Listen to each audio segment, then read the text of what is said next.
Ninguém além de Deus sabe por onde eu andei, o que eu senti e o quanto eu lutei em silêncio.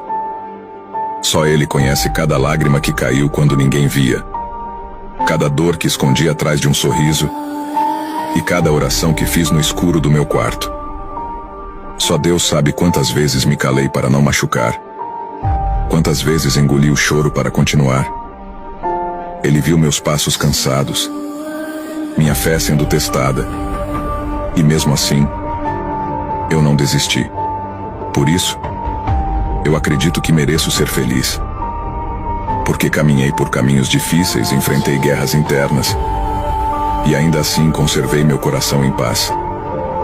Ninguém além de Deus entende a intensidade do que carrego dentro de mim, e é por isso que confio.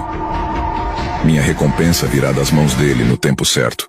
I tried so hard and got so